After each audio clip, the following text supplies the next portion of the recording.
What's up guys, Cody from Southeast Softwash. Today's video we're bringing you is about surfactant. We get tons of questions about our surfactant series. We've got a cherry and a lemon.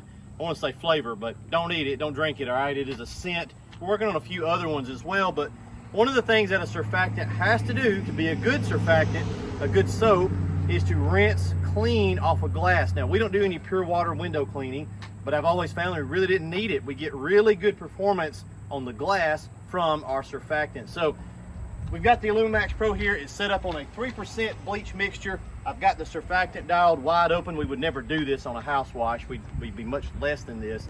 But just to showcase to you how good it works on glass, on the rinsing side, we're gonna go to the building. We've got some big windows on the front of the building.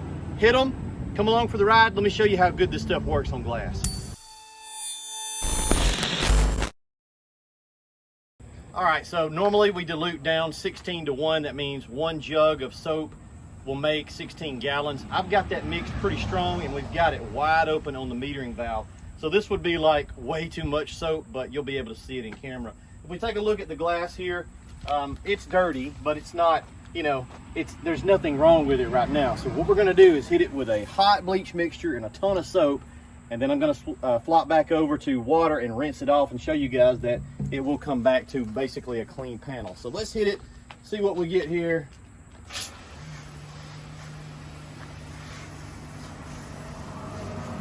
I'll go ahead and hit this other one as well. I'll tell you what we'll do is I will not rinse this one. I'm gonna let that dry on there. We'll come back and look at that one in a second, but we've got a good soapy coating. I'm gonna let it dwell a few minutes like we normally would on a house wash, and we'll rinse it back off, so stay tuned.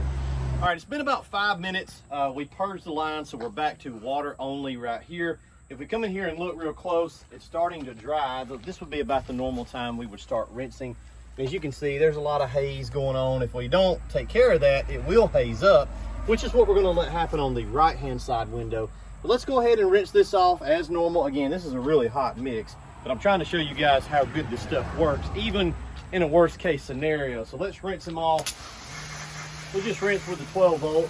Normally we'd be rinsing with the pressure washer and a ball valve, or maybe the 24 volt would be a lot faster. But this is fine for demonstration purposes. As you can see, we're getting a lot of soap coming off.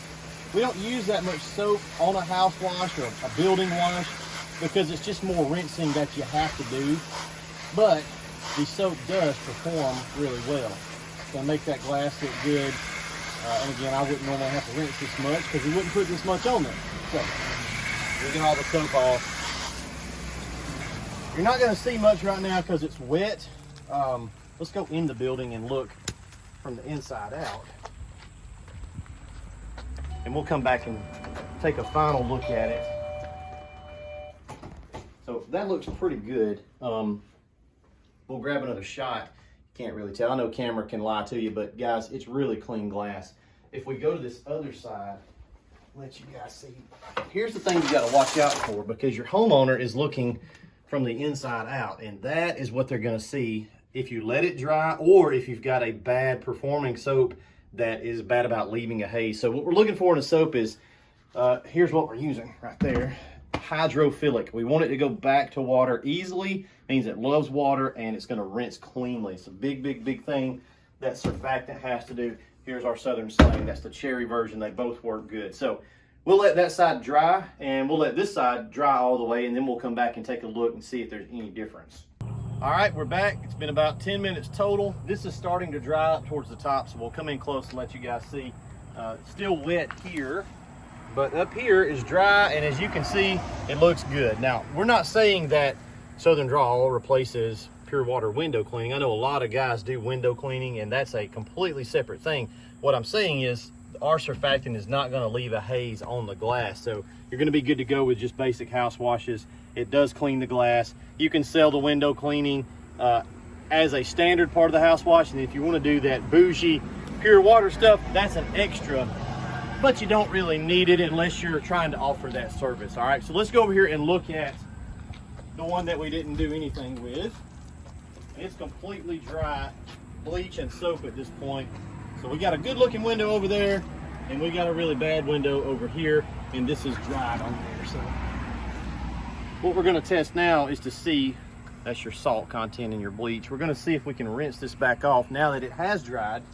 We have played around with soaps before that once they dried, it was almost like you had to go back and reapply your mixture to get it to rinse back off. This was 5 or 6 years ago before we had our own stuff. And that's no fun. But as you can see, even dried Southern Drawl, I don't know if y'all will be able to tell on camera, but it looks really good. And it's coming right back off. Because it's hydrophilic, it wants to go back to water. That looks pretty good, guys. So, looks good. We're not saying don't do pure water window cleaning. We're just saying that if you've got the right soap, it's going to go a long ways on your house washes, and you're not going to have to worry about the glass in the windows. It's just a non-issue. Hope you guys have a great weekend. We'll see you later.